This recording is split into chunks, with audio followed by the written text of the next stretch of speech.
surprised. I'm quite surprised why Penang has been singled out. I hope that that there is no discrimination against Penang. That this is actually double standards, and it can also be challenged in court.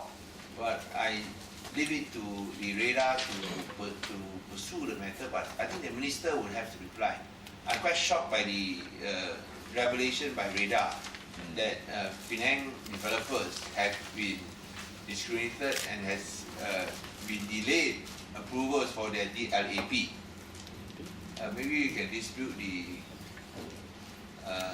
report in the Malaysia Insider to all the members of the media, and I think that is shocking.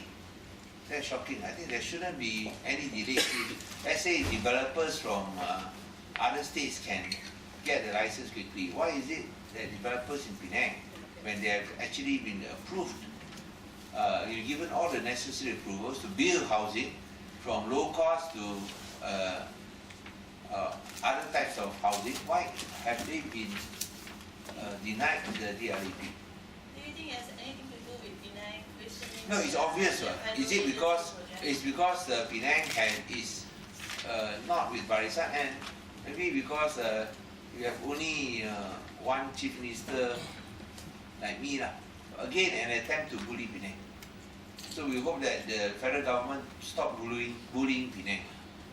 It's just because Penang is the only state that is different amongst all the 13 states. The only state that is different. Then you want to bully Penang. I hope that the finance minister and the prime minister, Dr. Najib, can issue the necessary directives. I mean, this is talking about housing projects that are conducted by private developers that will generate economic growth. And if the government is serious about promoting private investment, about letting private sector be the engine of economic growth, why are they punishing private sector? Why are they punishing the private sector? This is contrary to the private sector being the engine of economic growth. So it is not like the government, you are required to build affordable housing. This is the private sector where they fulfill all the requirements. I think this is wrong. This is wrong. This is irresponsible, and this just shows that they are allowing politics you are allowing politics of revenge to prevail over national and economic interests. Yes. Can Penang do anything? No, I need to understand this from radar. What is the actual situation? I also want to give an opportunity for the Prime Minister to explain. I think for the Housing Minister to take this type of approach, I will feel that this is really no plus. Doing this really no plus. And to say that Penang is special, unlike other states, can the Minister of Housing explain what is so special about Penang that they are license, which is actually a routine issuance of license? Why is it delayed? It's just that you already passed the test, you go and renew your driving license. This is routine. It's just that when you go and want to renew your driving license, they don't want to give it to you. And this will affect your ability to drive a car, which will affect economic growth. So this is wrong. This is an abuse of power.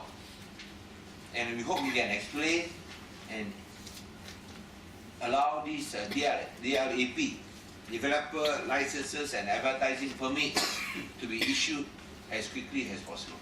This story I think came out in the Malaysia Insider today. We also did it. So you very fast, huh?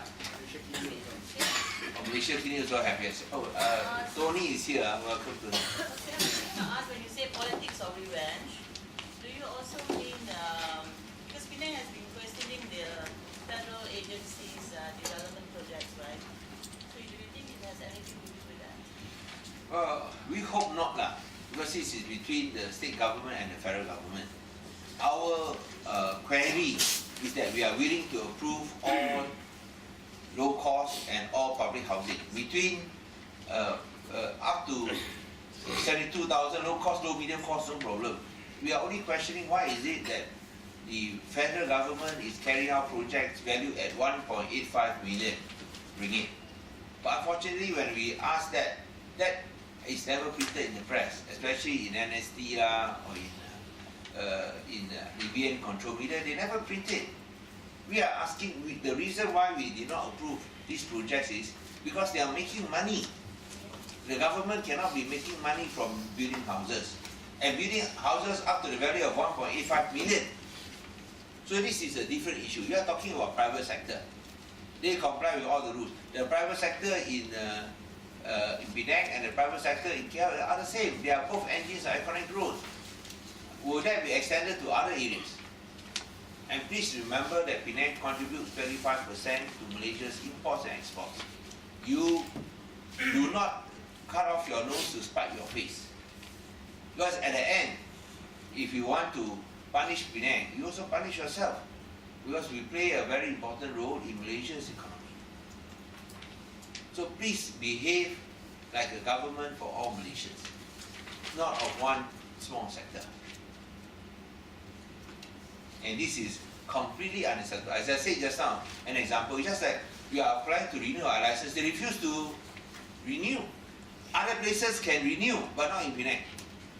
No, doesn't make sense. Illogical, completely unreasonable, completely silly. Boleh Malaysia tak masuk akal langsung. Tak ada akhir.